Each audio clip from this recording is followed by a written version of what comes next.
Hola amigos, bienvenidos a Podcast Dojo. Tenemos nuevamente una nueva edición de Dojo Apuntes de Gerardo Galo Sensei. Bienvenido, Sensei. Bueno, gracias. Intentando eh, exponer algo más que pueda ayudar a todos los que practicamos esto, ¿no? Porque a mí también, yo me ayudo también cuando rememoro algo que escribí hace mucho tiempo y, y me renuevo, vamos a decir. Así que es un ida y vuelta. Hoy nos tenés un tema de sumo interés y que es un tema que es tratado extensivamente en el karate y también a veces es manoseado. El tema del karate, la filosofía y viceversa, ¿no? La filosofía en el karate. Claro.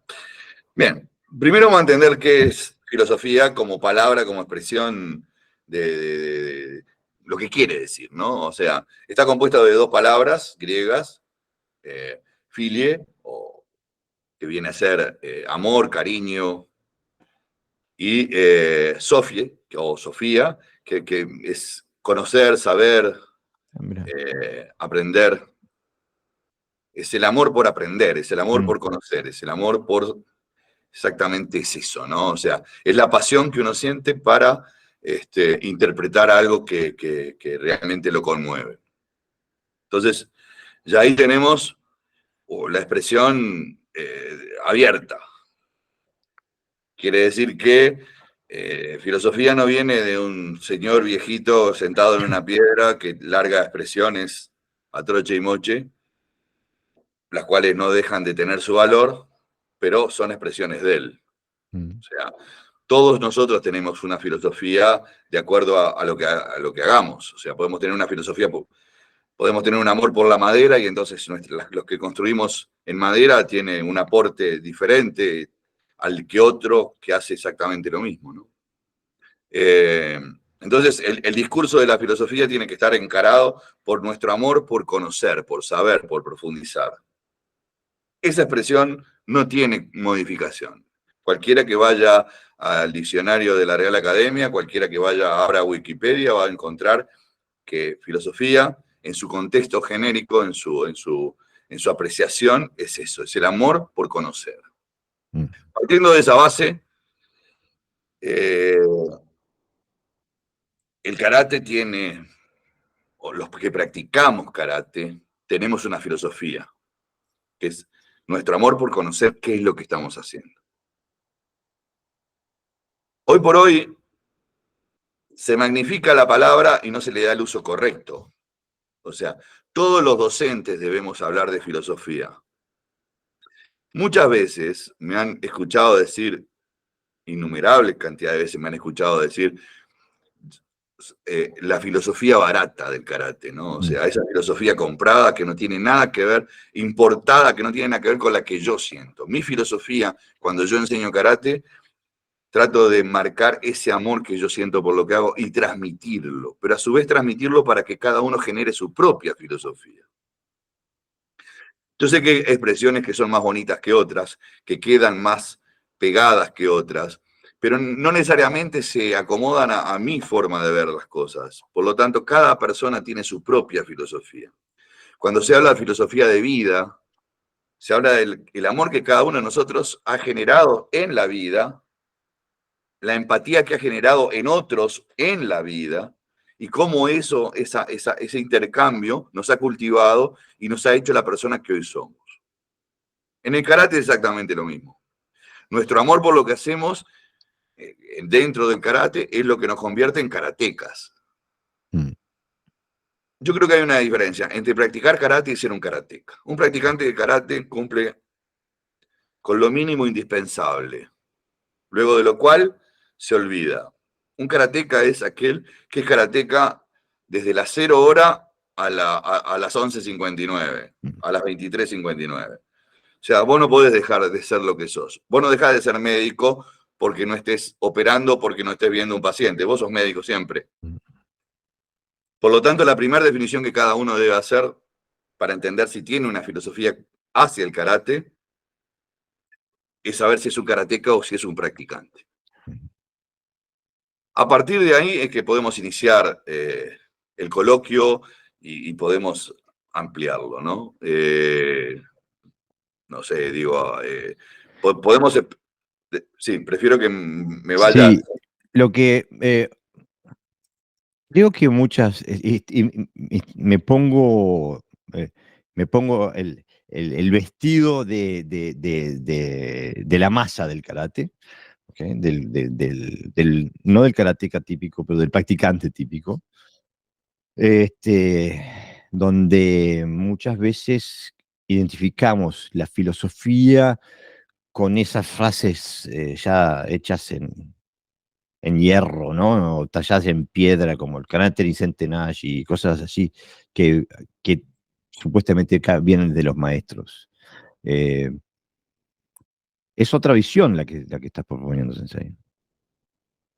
Bueno, no sé si es otra visión o es la correcta. Digo, la correcta es querer saber. Eh, ¿Quién dijo karate Nisetinashi? ¿Quién lo popularizó? Son cosas diferentes. Mm. ¿Cuál es el sentido original de la frase? La frase era así. Yo creo que nuestro amor por conocer tiene que llevarnos a ir a buscar ese tipo de cosas, ¿no? Claro, Sensei, pero tú me estás apuntando acá.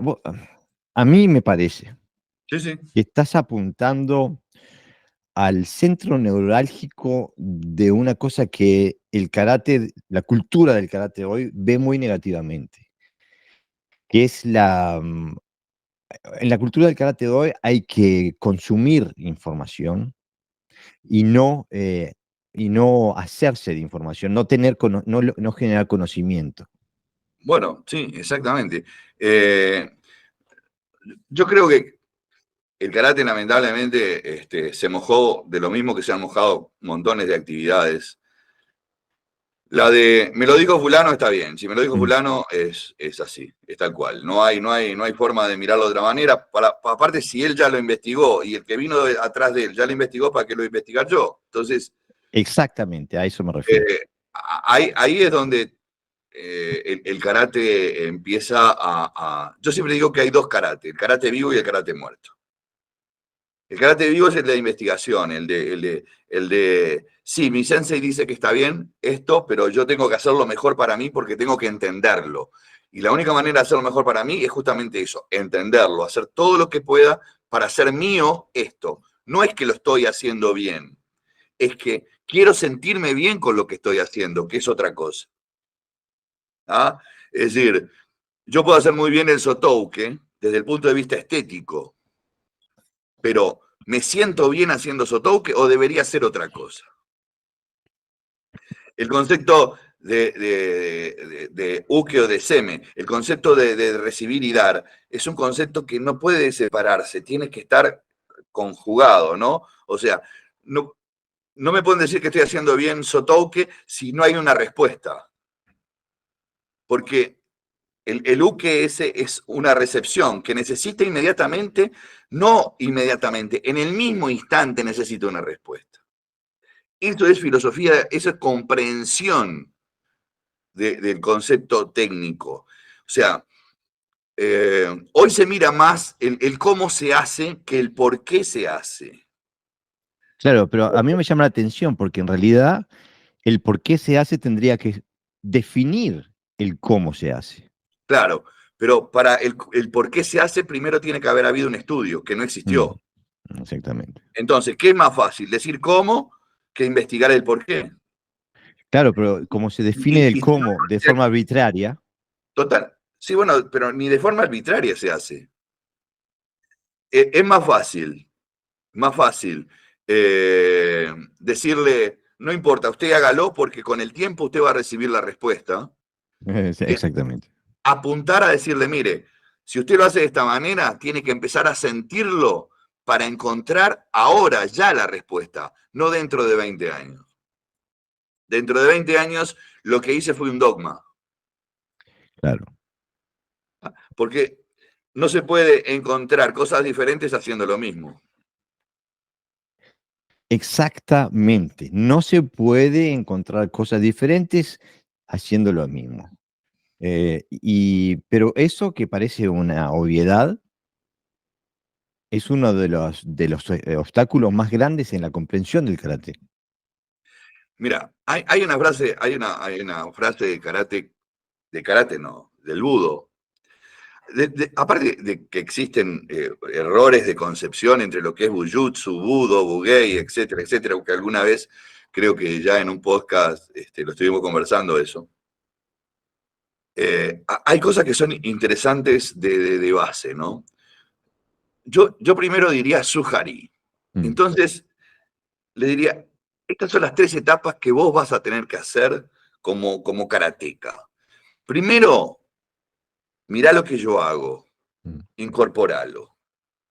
Después, desarrollalo. Y después, olvídate de todo lo que yo te dije, porque ahora vos ya lo tenés, ya es tuyo. Ya no es lo que me dijo el sensei, es lo que yo viví a través de las enseñanzas del sensei. Mientras que no se cumplan esas 3 etapas y solamente se piense en kata, kumite y quijón, estamos muertos. Por eso dije hoy que hay 2 karates, uno vivo y uno muerto. El muerto es el que solamente se estatiza a través de elementos que ya están inamovibles, ¿no? Es un karate que está perpetuamente en su, el Su-Hari. Exactamente, exactamente. Por eso yo a los jóvenes siempre les hablo de Suhari como algo fundamental, fundamental, como la gran como el gran elemento a través del cual tienen que. Mira, eh, hay una historia zen, que está buena decirlo, zen, es una historia zen, o sea que hay filosofía, alguien que ama mucho lo que hace y trató de expresarlo y clarificarlo, que es el tema de la balsa. Había una persona que quería cruzar el río, pero no sabía cómo. Entonces viene alguien y le dice, bueno, ¿y por qué no juntás maderas? Vamos a unirlas y haces la balsa. Entonces esta persona aprendió a hacer la balsa. Mm. Luego el río estaba movido, entonces tuvo que aprender a hacer que la balsa no se hundiera para ir cruzando el río. Y luego que llegó al otro lado del río, digo, acá tengo la balsa. Y la empezó a cargar.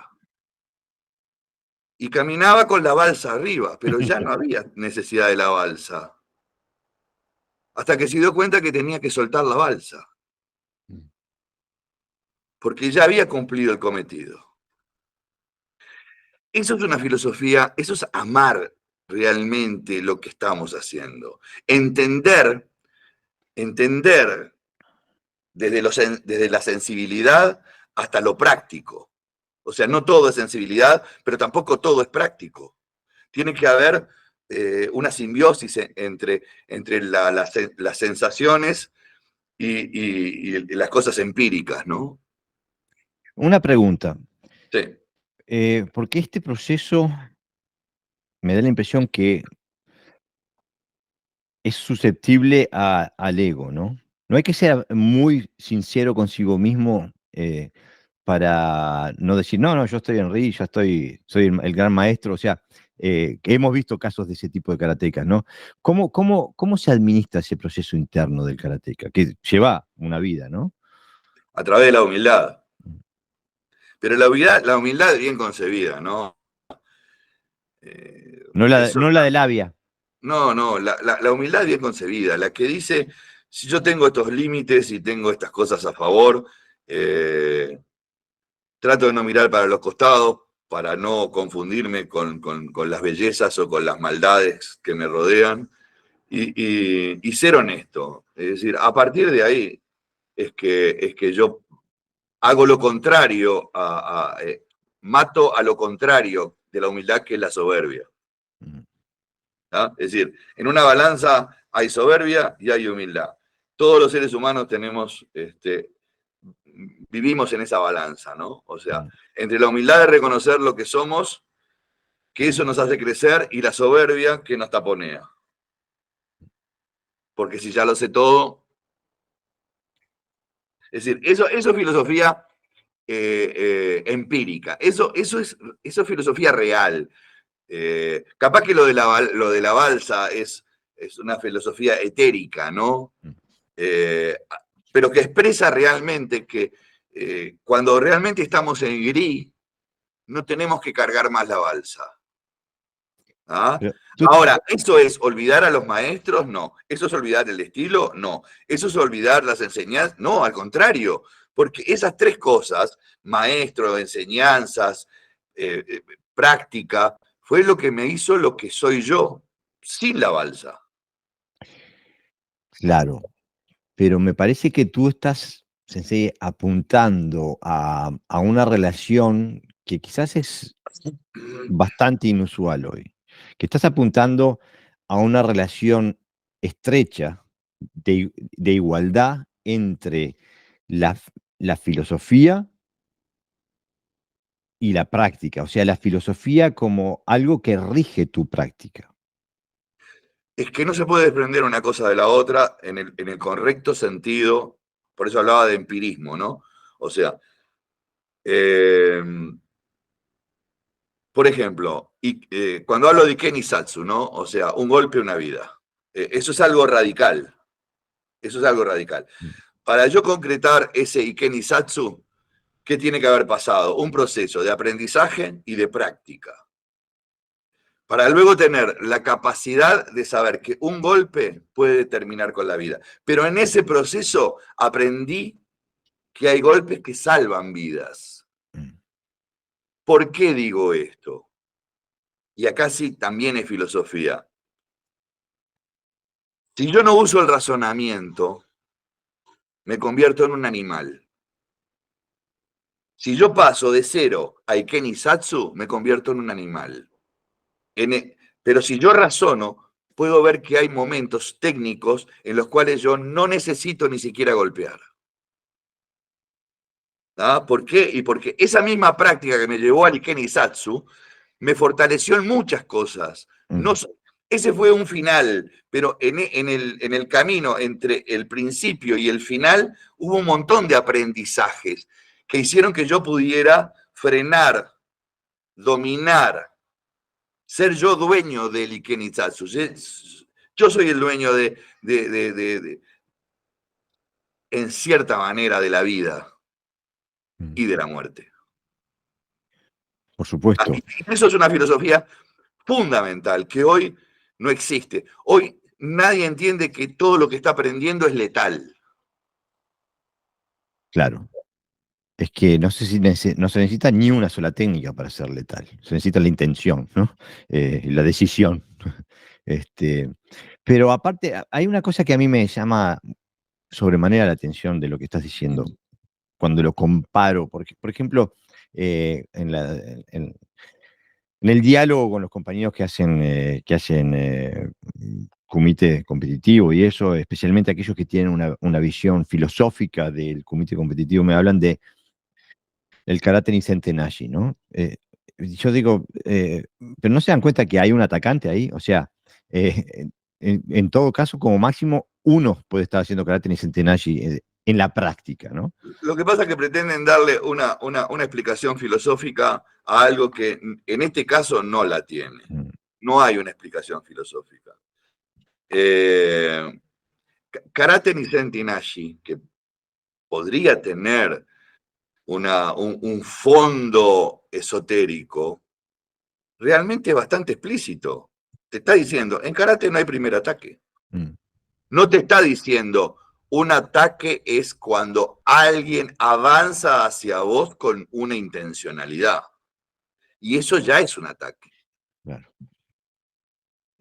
Cuando alguien te mira y vos ves en esa mirada, ves el ansia de que te quiera hacer daño. No te dice nada de eso. Te dice en karate no hay ataque. Y como todo está basado en el desarrollo técnico puro y duro, no hay una profundización, no hay una profundización en el aspecto de que el karate te brinda más cosas que el perfeccionar tu cuerpo o mejorar tu actitud física, sino que hay una actitud mental, hay una actitud espiritual, etcétera, etcétera, etcétera. Entonces, te toma literal como cuando hago cuando hago el bunkai del kata, literal. Entonces, podríamos decir, y decime si estoy errado, podríamos decir que el karate, que hay una filosofía del karate, pensando en el karate como lo que surgió con todo el proceso de asimilación de Okinawa al reino japonés, y que hay una filosofía del ti. Sí. Sí. Aparte, vamos a empezar, vamos a desglosarlo esto, ¿no? Karate Do es una expresión moderna, todos lo tenemos claro eso. El Do es el camino, ¿verdad? Ese camino espiritual que pretende meterle algo que ya tiene su propia espiritualidad, que es el Ti. Entonces, el Do simplemente es para asociarlo, para japoneizar algo que no es japonés. ¿Ah? Y eso involucra muchas cosas, ¿no? A muchísimas cosas, incluso a las denominaciones. Cuando se le agrega el do, ya viene implícita un montón de nombres, de técnicas, etcétera, etcétera, que en Okinawa no quieren decir nada. Que si viéramos, voy a poner dos conceptos simples, Kime y Atifa. Kime es algo radical y punto. ¿Ah? Es el máximo punto de concentración de una técnica. Atifa es una amplitud de criterios. Es el blanco, es la explosión, es un montón de cosas. Entonces, Atifa en Uchinaguchi no tiene nada que ver con Kime en japonés. Sucede lo mismo con el do. ¿Con el cómo? Con el do. Con el do. En los antiguos sensei de Okinawa, los antiguos sensei, no a partir de 1900, el do no tenía ningún significado. ¿No? Es decir, había algunos como que le pudo haber puesto karate, pero como mano china. Cuando se quiere la palabra karate do y se le pone cara vacío, de mano, pero mano como mano y do como camino, se está haciendo otra cosa distinta, totalmente distinta. En primer lugar, como dije, lo del do. Se le pretende unificar al judo, al aikido, al kyudo, al kendo, es decir, es eso. Se le pretende dar una idea absolutamente japonesa. Ahora vamos a karate. Cuando se japoneiza la palabra karate, se le pone vacío. Y ahí se le pretende dar una interpretación filosófica que nadie en su vida desarrolla, ni especula, ni entiende. Una mano vacía que te va a pegar. No tengo palo, no tengo revólver, no tengo cuchillo, no tengo... Es mi mano vacía. Deja de lado el pie, la rodilla, el hombro, los codos. O sea, empíricamente ya está mal. Desde el punto de vista real ya está mal. La expresión ya está mal. Entonces se quiere arreglar. No, bueno, la mano está vacía, pero la mano es la amplitud técnica. Sí, pero ¿y vacío de qué? ¿Vacío porque no tengo objeto o vacío de contenido emocional o vacío de expresión? ¿De qué está vacío? O sea que toda la expresión ya está mal desarrollada. Nadie se puso a pensar porque a todos les faltó filosofía de la palabra. Es decir, amor hacia la comprensión de la palabra. Pero sabes que escuchándote ahora, se me ocurre, digo, ¿podemos nosotros, de este lado de la historia, realmente comprender la magnitud del abismo, el salto que hubo que dar para ir de la filosofía del Ti a la filosofía del Karate Do? O sea, el cambio radical que tiene que haber sido en la forma de pensar y de ver el karate.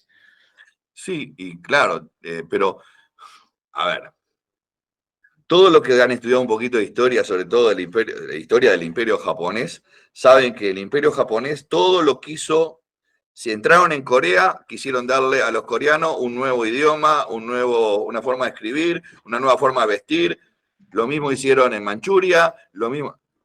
En Mm. todos lados mataron la cultura original para darle su propia cultura. Lo mismo Mm. hicieron en Okinawa. La gente se fue acostumbrando a eso, pero eso no quiere decir que no hayan quedado vestigios del origen, sobre todo en las personas que se fueron. Las Mm. personas que partieron y se alojaron en otros lugares mantuvieron prácticamente todas sus costumbres. Interpretar el karate hoy por hoy es muy complicado. Interpretarlo para entenderlo en su origen, en su forma original. ¿Por qué? Porque está tapado de japonés, de ideología japonesa. ¿Ah? El salto literal fue enorme. Pero ¿qué pasa? Lo disminuyó la vara que la tenías arriba que te estaba dando. O sea, era esto o esto, no tenías otra opción. Entonces, ese salto cultural, cultugeneracional, no sé Mm. si existe la palabra, pero bueno, cultural y generacional, se achicó. A fuerza de golpe se achicó. Entonces no se sufrió tanto. ¿Ah? Es decir, yo pienso que el que más lo pudo haber sufrido es Matsumura. Y toda la rama, y toda la gente de esa época, ¿no? Pero los que estuvieron antes de Matsumura no lo vivieron eso. Entonces, yo creo que Matsumura es el quiebre en ese aspecto entre lo antiguo y lo que empezaba a ser japonés. ¿Ah? Pero me parece, porque yo quiero decirle a la audiencia, ¿no? Porque parece que estuviéramos hablando, parece que tú y yo estuviéramos caminando por los pasillos de un museo y que vos me vas mostrando las vitrinas de los fósiles de la filosofía del karate. Y no es así. Cuando estuve en Okinawa ahora, hubieron varios incidentes, pero hubieron dos que me dieron realmente la pauta de que lo que estás diciendo es un ADN vivo, ¿no? Sí, Una, y no quiero dar nombres, pero un sensei con el ADN correcto, por así decirlo, en el sentido de su legado, su conexión con el karate antiguo. Mi alumno que habla perfecto japonés, habla perfecto japonés, este sensei le dice a mi alumno, la gente de Tokio seguramente piensa que vos hablas mejor japonés que yo.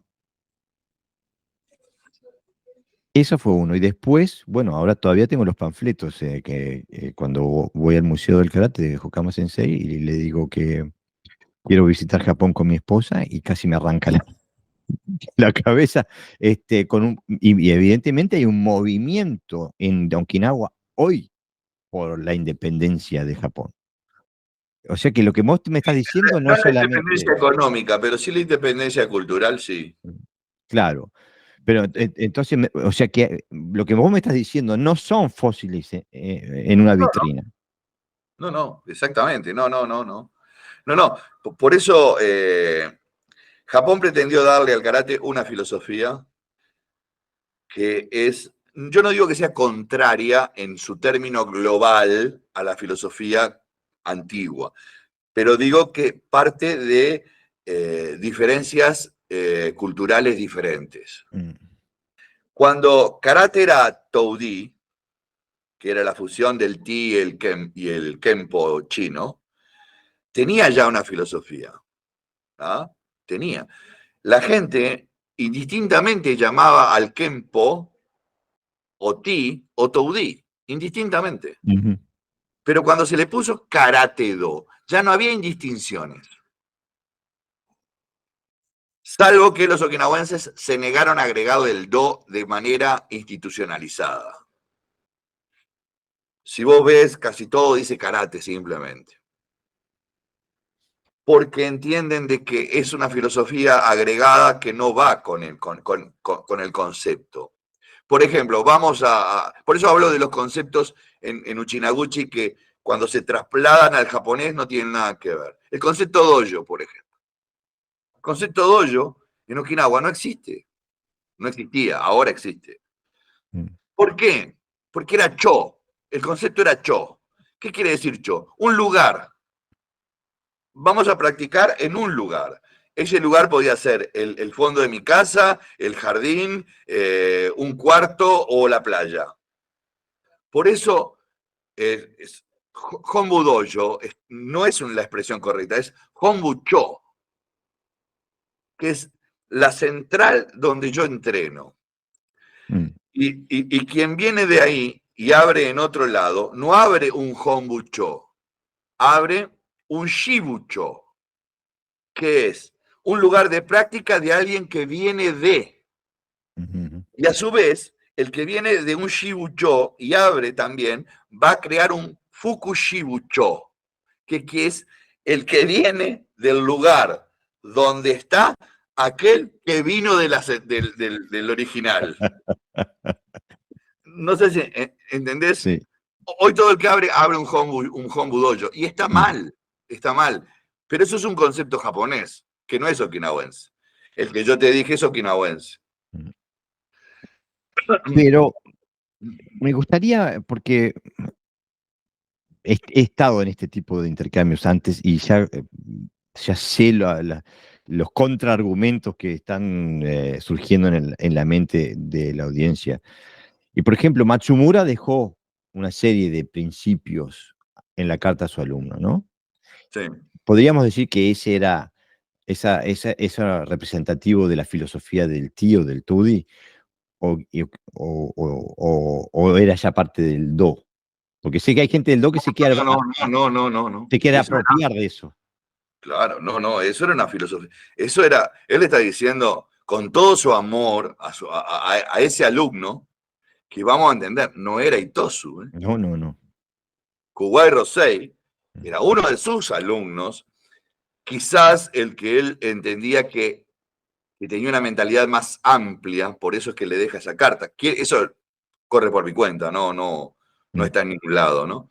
Pero dejarle una carta tan importante donde él le dice, no mires esto porque esto no te va a llevar nada, porque esta es una cáscara, porque hay quien lo va a hacer. O sea, él se adelantó al tiempo. Mm. Él predijo lo que iba a pasar. Mm. Esa carta es prácticamente, si la hubiera escrito Nostradamus, era una de las tantas predicciones, ¿no? Porque si bien está velada de un montón de información, por otro lado, para quien entiende un poco el concepto okinawense de la existencia, no le genera ningún tipo de duda, sabe perfectamente a lo que está hablando Matsumura, ¿no? Yo creo que Matsumura entendía que los japoneses iban a arrasar culturalmente a Okinawa. Y entonces le está diciendo, lamentablemente Kuwai Rosei no dejó ningún alumno, no hizo escuela, por lo tanto lo único que queda es esa carta y una exhibición que hizo en 1896 en Japón, ya muerto Matsumura. Matsumura. O sea que Kuwai Rosei fue uno de los primeros, o digamos que fue el primero en hacer una exhibición, no fue Funakoshi, en Japón, mostrando cuál era el sentimiento y el sentido okinawense. Y no tuvo una repercusión buena. La gente de Japón no entendía qué estaba haciendo. Mm. ¿Ah?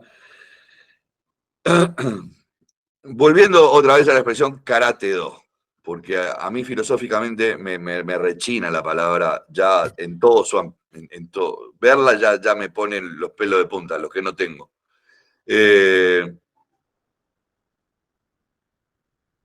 Hay un sensei okinawense de una escuela okinawense que, que quería ser más papi, que quiso ser en algunas, a pesar de que es una persona muy reconocida, no voy a decir el nombre, no interesa, que es una persona muy reconocida, pero creo que hasta sus propios alumnos en muchas cosas no lo entendieron, que era cultor del Zen. Él daba al Karate Do, mirá la expresión que para él quería decir Karate Do, es la mano de la iluminación que emana del vacuo. Ok. Es el camino de la el camino de la iluminación de la mano que emana del vacuo. Es una expresión que es preciosa. Sí, pero no la entiendo. Yo tampoco. Yo tampoco. Entonces, será un koan, pero para mí no dice nada. Personalmente, ¿no? En primer lugar, porque no existe en Okinawa esa expresión. Mm. ¿Es una adaptación al concepto filosófico japonés? Es una adaptación al concepto filosófico japonés. Cuando vos hablabas de karate antiguamente, fonéticamente, porque no era la escritura, sino era fonética, Mm. era, era la técnica de Okinawa vista con los ojos chinos. ¿Y los ojos chinos de qué venían provistos? De una filosofía budista Mm. o taoísta. Ya ahí hay una filosofía implícita, ¿ah? Que tiene una amplitud tremenda, que mojará a cada uno de distinta manera, pero ya existe esa filosofía.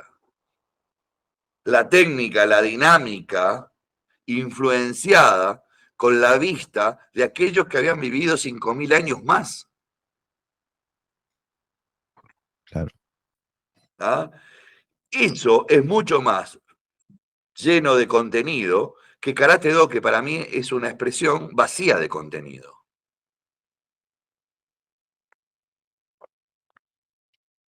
Entonces, cuando alguien me pretende hablar de filosofía utilizando esos conceptos,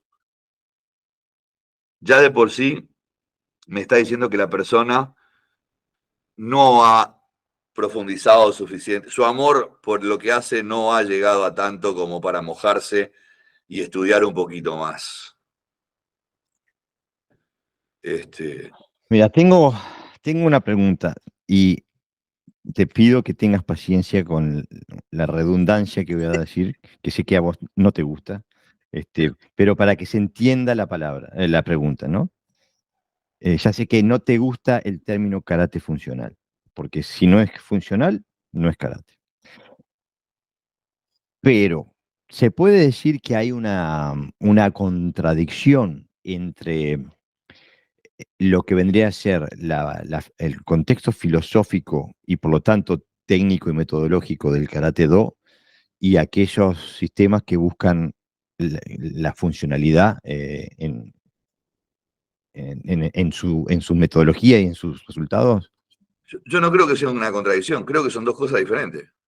Claro, Es decir, cuando vos decís karate funcional, para mí no son dos cosas diferentes, es la misma cosa es repetida. redundante. Sí. Ah, pero cuando vos me decís karate do y cuando vos me hablabas de ti, yo digo, son dos cosas diferentes. Mm. Son, buscan diferentes cosas, una está avalada por siglos de práctica y de devoción, y la otra es nueva, que está haciendo un camino totalmente diversificado por otra parte, porque dentro del Karate Do, o de los que se amparan en la expresión, tenés una variedad enorme de conceptos que sí son contradictorios si uno los mira. Es decir, tenés karate de contacto, tenés karate deportivo, tenés karate estático, es decir, tenés una pluralidad de valores que ninguno puede ser transportado al ti, ninguno. Porque incluso si vos me hablás del karate de contacto transportado al ti, yo veo lo que es el karate de contacto hoy por hoy y lo que es el irikumi, por ejemplo, que sería, o el kakie, irikumi o kakiri, y no tiene nada que ver. Mientras que uno se pegan, son máquinas de pegarse, en el otro es el momento para pegar una, nada más. Entonces, Mirá, perdóname, ya eso lo está haciendo que sean antagónicos, no. claro, y sigo intentando imagínate que soy un cartógrafo moderno, ¿ok? Estoy intentando buscar, hacer el mapa, trazar el mapa de dónde hay puntos de coincidencia y dónde no, y dónde hay espacio, ¿no? Porque, por ejemplo, acá en Europa, en los 80, la gente de John Blooming, del Kyokushinkai, impulsó una cosa que se llamaba el Budo Karate, que ahora eso está casi desaparecido, pero ahora veo que hay, especialmente en América Latina y en América, que viene gente de Shotokan con el mismo nombre, no sé si es un concepto parecido, pero con el mismo nombre del Budo Karate. Este, ¿Eso no te parece que es todavía más una inserción más profunda dentro de lo que vendría a ser el cuerpo filosófico japonés y más lejos de la raíz filosófica del karate? De ponerle el budo antes, porque ya no es ni do, ¿no? Ya es el budo, ¿no? Es que ya la propia expresión eh, tiene es una mezcla. Ujú. Ya la propia expresión está mezclada. En Okinawa el budo como tal, no, el bugei se manejaba, o el jutsu, el bugei o el bujutsu, Mm. como técnica de guerrero. Pero cuando hablas de camino de guerrero, Bien. es una expresión, Es moderna, ¿no? es absolutamente moderna, ¿no? Es como Bushido, ¿no? O sea, el Bushido nace de una novela, por allá por 1898, 99. Una novela que un japonés que era ciudadano norteamericano se puso para escribir de los valores que tenían los samuráis. Ahora, el Bullido es ya te digo, es una creación novelesca, ¿no? Como la de los caballeros andantes del medioevo europeo, Ujú. cantada por los juglares. Pero eso quiere decir que los guerreros no tenían una filosofía, no tenían Sí, la tenían, obviamente que la tenían que tenerla. Pero eso no quiere decir que todos tuvieran la misma filosofía. Supongo yo que cada guerrero en cada clan tendría una filosofía, que constaría de 1 punto, 3 puntos, 5 puntos, 20 puntos, no sé, dependiendo del nivel jerárquico o del nivel cultural que tuviera. Pero por eso te digo, generalmente las practicantes de artes marciales en general, en una época, en nuestros primeros años, fantaseamos demasiado. Mm. Nos podemos quedar con la fantasía o podemos ir suplantando la fantasía por hechos concretos o por lo menos más cercanos a la historia. Y con eso vamos alejando la fantasía. Hay gente que se quedó en la fantasía.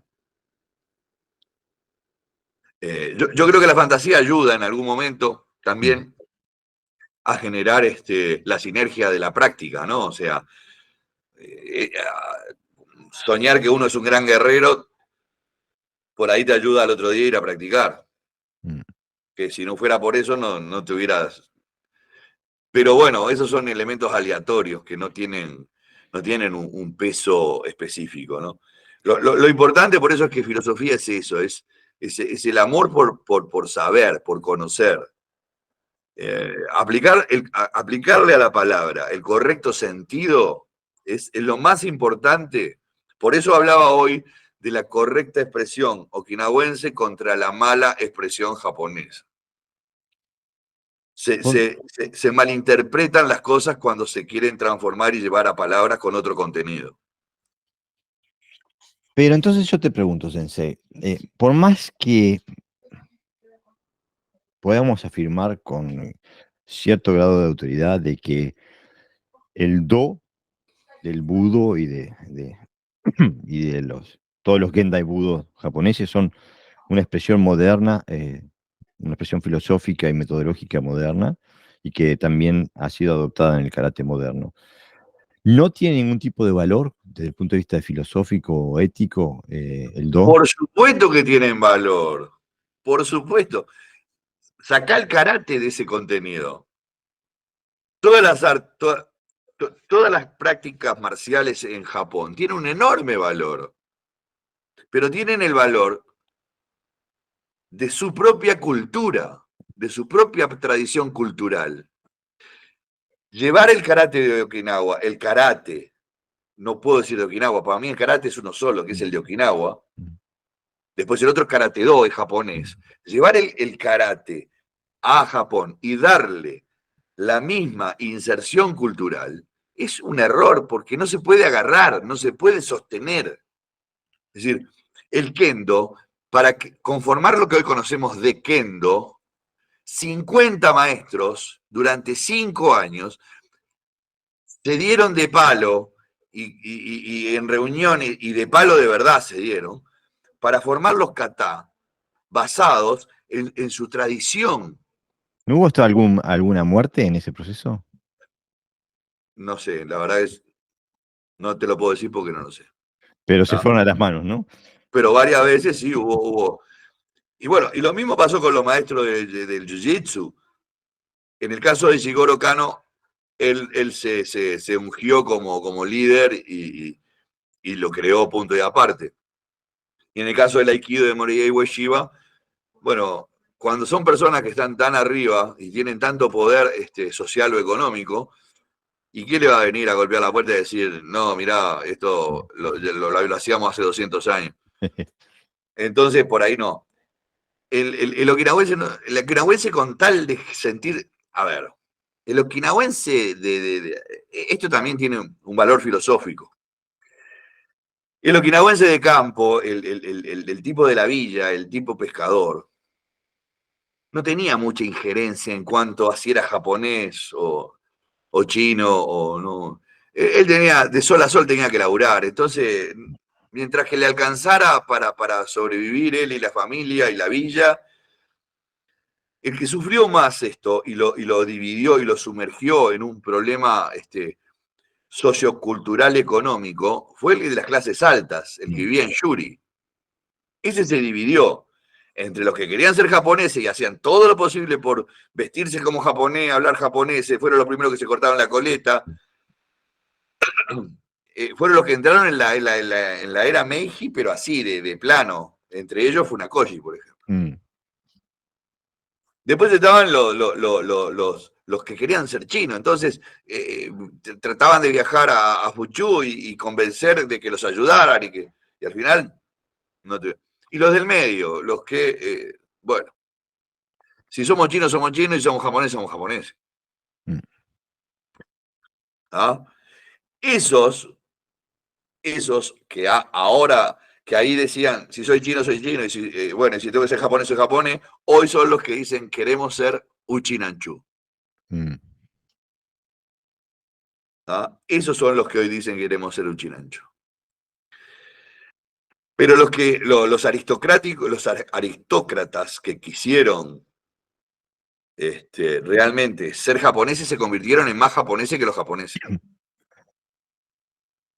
¿Ah? Y es triste eso, ¿no? Es triste. Es Claro, triste. porque hay un aspecto que no se habla mucho, es que, por ejemplo, aquí en Dinamarca, Dinamarca estuvo ocupada por Alemania nazi durante la Segunda Guerra Mundial. Y ellos tenían, bueno, una resistencia contra la ocupación, una resistencia armada. Y había un movimiento que se llamaba Holger Danske, que se especializaba en ajusticiar a traidores de la patria. Le golpeaban la puerta, decían, no, páncate. Este, y desde la perspectiva de lo que fue la ocupación nazi en Dinamarca en 1941 al 45, si la aplicamos a Okinawa, hay más de uno de estos próceres del karate que hubieran sido ajusticiados como traidores de la patria. Sí, sí, sí. Eh, hay unos cuantos, Unos cuantos, sí. hay unos cuantos. Mm. Eh, lo que pasa es que es bravo pasar de tenerlo todo a no tener nada y no saber Mm. hacer nada. Mm. Porque ya no es no tener nada, sino que tampoco tenían la opción nunca habían pescado, nunca habían labrado, nunca habían cosechado, nunca habían. Entonces, no eran orfebres, no eran. Se rascaban la oreja todo el día. Entonces, obviamente, no, era bravo aceptar ese cambio tan radical, ¿no? A pesar de que tuvieron 5 o 6 años donde siguieron recibiendo expensas, ¿no? Mm. Sabían que a la corta o a la larga eso se iba a cortar. Se cortó con los samuráis, no se iba a cortar con Okinawa, ¿no? ¿Sabes qué? Teniendo en cuenta las charlas que he tenido contigo y los podcasts, los 8 apuntes que has hecho conmigo y todo, cuando estaba ahora en Okinawa, tenía toda esa película muy presente y una de las cosas que observé cuando yo vivía a media cuadra de la Kokusai Dori, me fui caminando hasta el castillo de Yuri, ¿no? ¡Buah! Eh, y Pedazo. una de las... sí, pero lo disfruté, porque aparte una de las cosas que iba observando, que cuanto más arriba, cuanto más cerca del castillo, más plata había. Más Claro. grandes las casas, más caros los autos, más, Sí, ¿no? sí. Que hasta el día de hoy esa estructura socioeconómica sigue vigente. Que vos fijate una cosa, ¿no? Cuando vos vas subiendo hacia el castillo, Mm, cuando vas subiendo, no ya en la parte del castillo, sino justamente en ese trayecto de la Kokutsai-dori mm, hacia el Yuriyo, cada tanto ves, hasta acá llega el agua, mm, si hay un tsunami. ¿Seguís? Hasta acá llega el agua. mm. O sea, eso te marcaba el nivel jerárquico. Sabían que en un tsunami los que estaban allá no se iban a ahogar. Exactamente. Cuanto más arriba, más seguro estabas, ¿no? Exactamente. Entonces, hasta en eso hay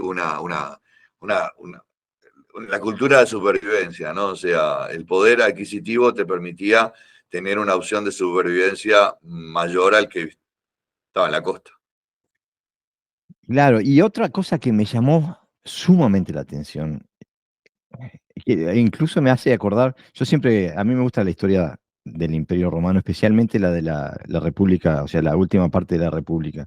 Y siempre que le preguntas a alguien, nombrame un romano, te dice, yo qué sé, Julio César. Es decir, Entonces, nómbrame otro, y te dice, no sé, Cícero. Marco Antonio, yo qué Marco, sé. exactamente. Y todo lo que te nombra se conocían entre ellos, eran la misma generación, estaban todos se conocían.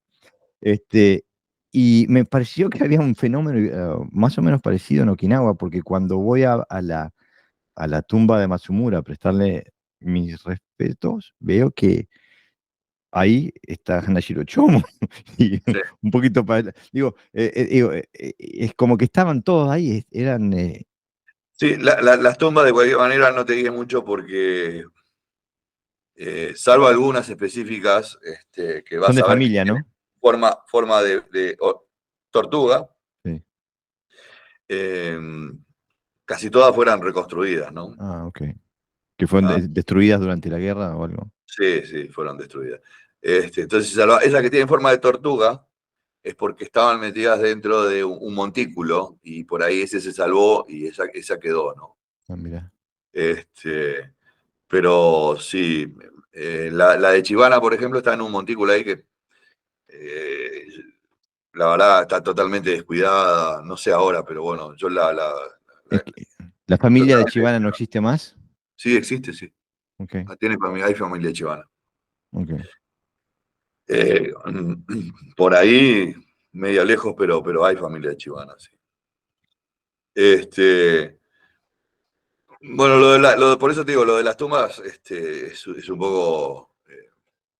Pero digo, la generación que nos formó, se conocieron casi todos. Digo, Matsumura conoció a Itosu, Itosu conoció a Funakoshi, Itosu conoció a Chibana. Bueno, porque existe, ¿te acordás que el otro día hablamos de genealogía Eh, y bueno, por ahí no están en la misma genealogía, pero están en la misma línea. sí, por eso. Y a O sea, veces nos olvida.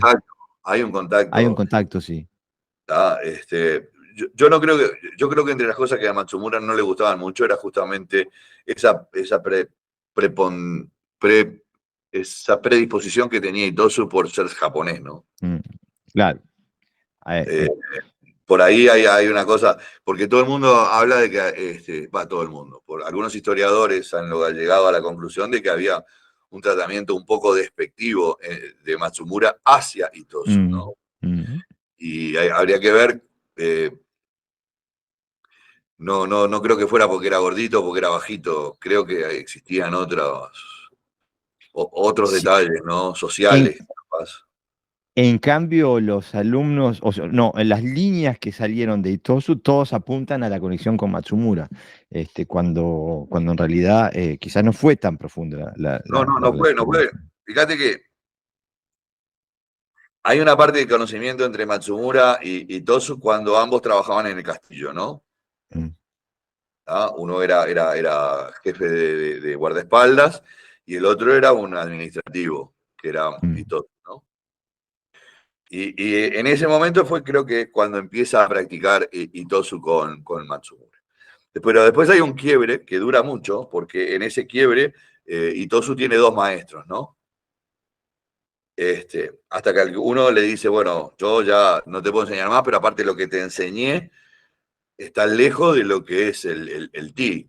Yo creo que tiene que volver con Matsumura. Cuando vuelve a Matsumura, Matsumura ya muy viejo. seguro. ¿Ah? Entonces, si bien por alguna razón los sensei, esto me hace acordar a los rabinos, viste que los rabinos a lo largo de la historia, ¿no? Si te gusta la historia, vas a leer que los rabinos no escriben nada, porque si escriben se convierte en ley. Ah, Y yo creo que esto tiene mucho que ver con que los maestros no dejaron claramente un descendiente o una predisposición que dijera, bueno, entonces es el heredero, ¿no? Porque el maestro tenía mucho. Es como decir, en Jesús el alumno predilecto era Juan, pero sin embargo la historia lo pone a Pedro. Ahora, ¿a mm. Pedro lo pone Juan o lo pone Pablo, que fue el verdadero creador del cristianismo? Bueno, no quiero entrar en eso tampoco, pero digo, este, Pablo fue el Konishi de la cristianidad. y Pablo, y sí, en cierta manera sí, en cierta manera tuvo Mm, mucho que ver, ¿no? mm, Con Ishii, con la actual concepción del karate do japonés, ¿no? mm, Pero lo hizo con muchísimo respeto. mm. Muchísimo Lo hizo respeto, eso es verdad. con muchísimo Mm. respeto, lo hizo con muchísimo respeto. Entonces, Pero, sí, ¿te parece que, porque el gran tema no, la subcorriente que se percibe acá, no es el hecho de que exista el Karate Do bueno, y que viva y que florezca, sino que ha habido una opresión, como un intento de borrar el pasado anterior, eh, de borrar las huellas okinawenses, las raíces del karate. Y eso lo digo yo, que viví toda mi vida del karate japonés. Tardé, en nuestra concepción de nuestra identidad, sabíamos que el karate venía de Okinawa, pero era un paréntesis. En sí, realidad sí, empezaba con sí, Funakoshi. con Funakoshi, ¿no? Bueno, es una de las cosas que más me irritaba a mí, ¿no? Eh, cuando yo empecé a hacer, a ver, si filosofía es el amor por saber, yo le he puesto mucha filosofía a toda mi vida, ¿no? Dentro del karate.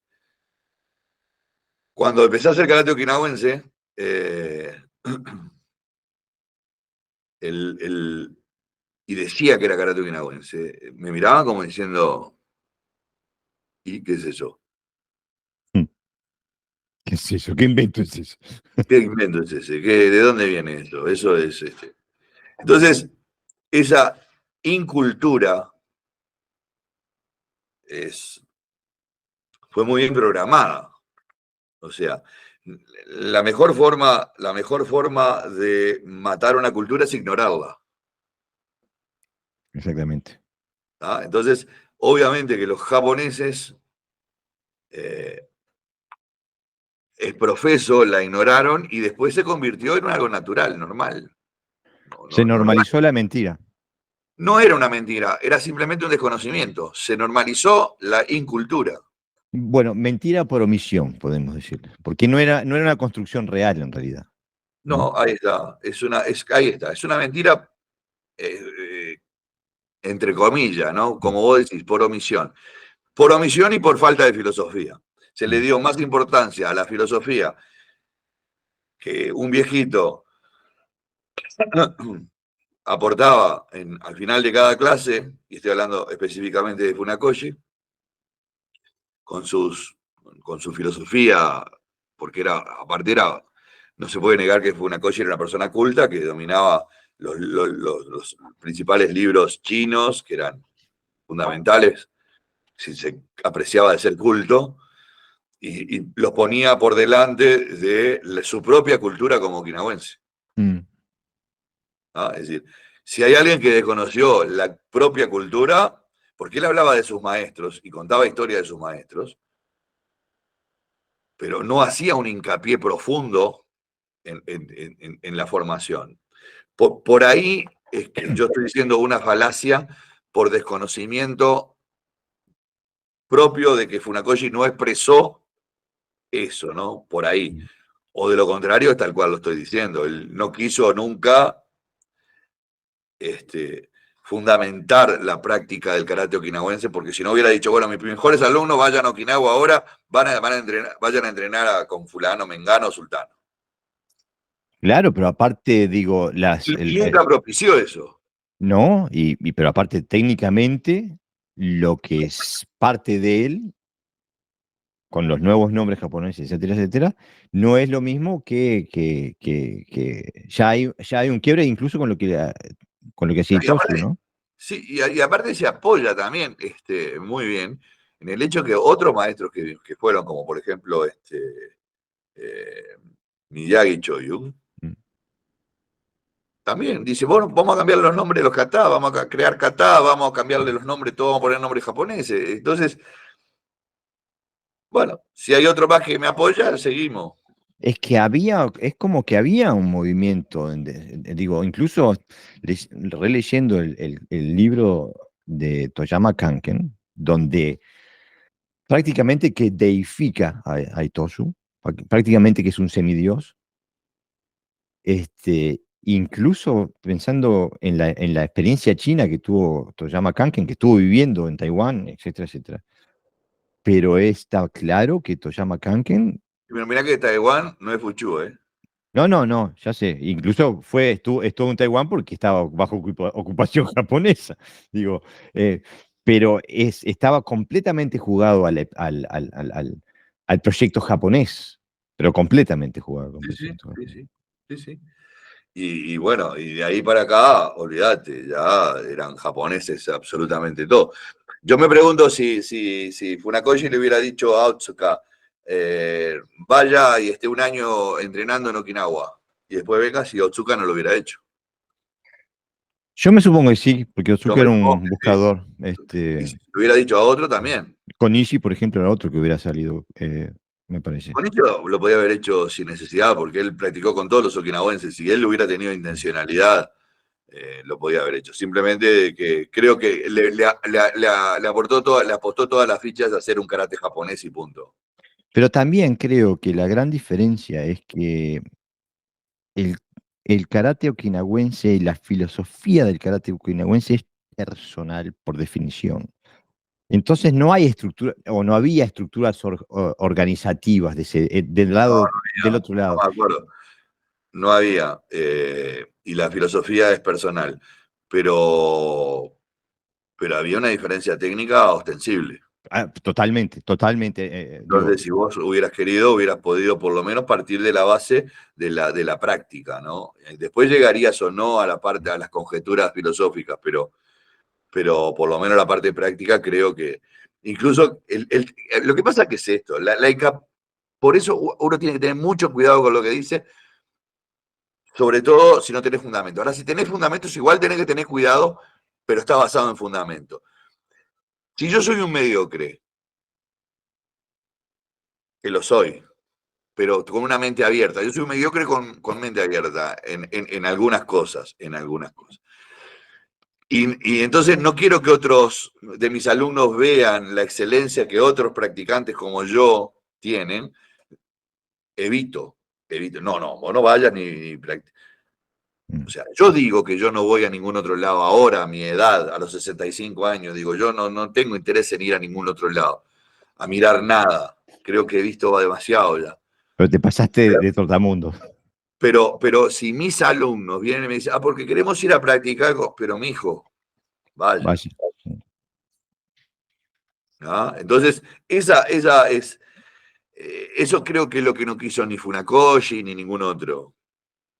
¿Por qué? Porque si vos ponés como primera persona en un país como hizo Miyagi con Yamaguchi, no le dijo primero, yo me voy a ir para Okinawa, venga usted conmigo, entrene conmigo en Okinawa y con mis alumnos de Okinawa. Nunca lo hizo. No. Prefirió dejar a alguien, y a mí me cuesta decir, ¿y cómo? Estuvo 2 veces Choyo Miyagi en Okinawa. La vez que estuvo más, estuvo 6 meses. Y ya dejó un sucesor que nunca estuvo en Okinawa. Mm. Esas son las cosas que no me. Que históricamente son así, por otro lado, que cualquiera puede agarrar un libro de historia y ver la biografía de un fulano de Mengano. Hoy por hoy, Lo que pasa es que nosotros ¿cómo pensamos, nadie cuestiona ese tipo de cosas? ¿Cómo nadie hay que cuestionar? En esta vida hay que cuestionarlo todo, todo. Yo me tengo que cuestionar también. lo que pasa es que nosotros creo que en el karate tenemos una tendencia que es una falacia digo, automática, es que partimos de la infalibilidad de los maestros. Y yo cuando, por ejemplo, en el caso histórico que me estás nombrando, yo veo una persona que apostó fuerte a un proyecto y después se desilusionó. Dijo, ¿saben lo que? Me voy para casa y chao. Y dejó todo como estaba. Sí, yo creo que la Segunda Guerra Mundial lo desilusionó, Mm. porque murieron sus principales alumnos, murieron sus hijos. Yo Y, creo que, yo creo que, yo y creo usaron que a el Okinawa como tiempo lo mató escudo. la guerra. Y usaron a Okinawa como escudo. Podrían haber muerto muchísimos menos okinawenses. Pero obviamente. En primer lugar, que Okinawa no tendría que haber sido un campo de batalla bajo ningún concepto, porque no era un lugar que estaba equipado para soportar un ataque. Mm. No estaba equipado para soportar un ataque. Y la gente no estaba hecha para pelear tampoco. Mm. No estaba hecha para pelear con armas. Y vos estuviste en el Museo de la Paz, ¿no? Sí, sí. Y me ¿Vos partió viste el las armas, corazón. vos viste las armas que tenían los okinawenses que le Sí. daban? Lo mandaban a la. Rifle sin caño. Ah. Era la culata nada más. No, no. Era algo que no tenía, que era. El genocidio en Okinawa fue doble, porque Leíste la carta del almirante, el que estaba a cargo de toda No, esa no la leí. Ah, Se bueno. me pasó. Ahí él le dirige una carta al emperador diciendo de que el Japón tenía una deuda de por vida con Okinawa, por lo que le habían hecho. Y claro, es que el genocidio fue doble, porque primero que los japoneses la mandaron a la muerte a Okinawa, así como carne de cañón, y después los norteamericanos que le dieron como quien lava y no tuerce, Sí. pero así. Pero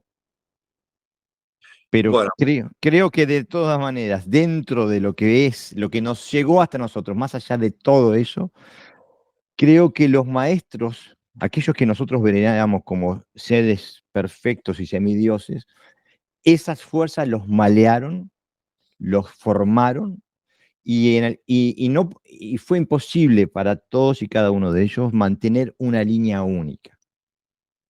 Y pienso que a veces queda en evidencia eso. Lo que pasa que esas volvemos al descuelgues que principio. quedaron.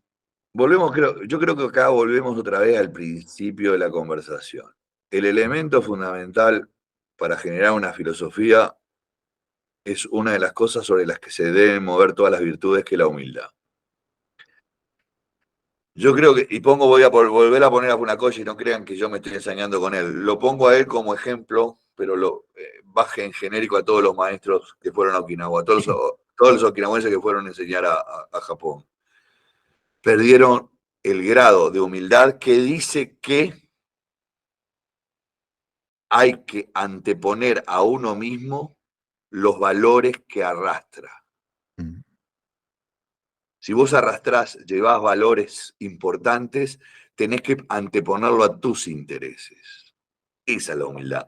No solamente alcanza con hablar de humildad. Y para todas las demás virtudes que constantemente se hablan, las virtudes del samurái, las virtudes del karateka, las virtudes el primer elemento a través del cual se van a generar todas las demás virtudes es la humildad. Y eso, Sensei, es a lo que yo apunto cuando digo que muchos de los maestros que nos formaron no tuvieron la fuerza Humildad. para, mantener esa humildad. Que en algún momento tuvieron que doblar la rodilla por otras cosas, por un pedazo de pan o lo que sea. No me voy a poner yo a juzgar, pero no pudieron mantenerlo. Sí, o porque las luces, viste que las luces del bequelote te iluminan demasiado, viste que las luces del escenario, cuando se prenden, te hacen ser otro, viste. Empezás a representar un personaje. Y yo creo que muchos representaron un personaje que en realidad no eran, ¿no? Claro. Y entonces, bajo esa égida, hablar de filosofía es muy complejo porque por la propia definición de la palabra, ¿no? Es el amor a la búsqueda, y la búsqueda es la búsqueda de la verdad. No la Y búsqueda de un concepto no, no, fabricado. no, es la amplitud de la búsqueda, ¿no? Entonces, eh,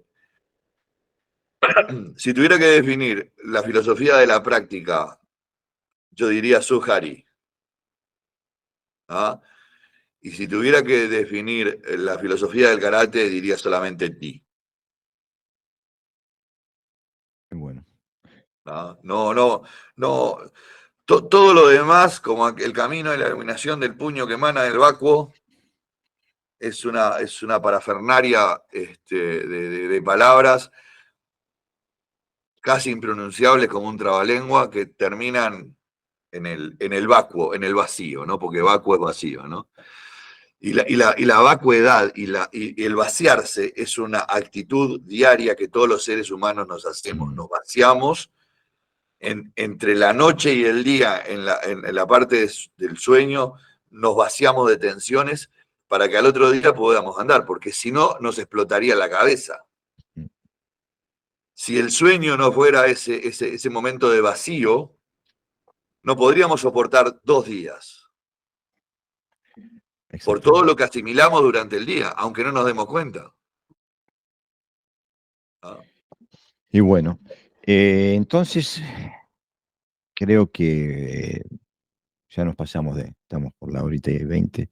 Este, espero que la audiencia pueda resumir lo que dijo Sensei, sacarlo en limpio.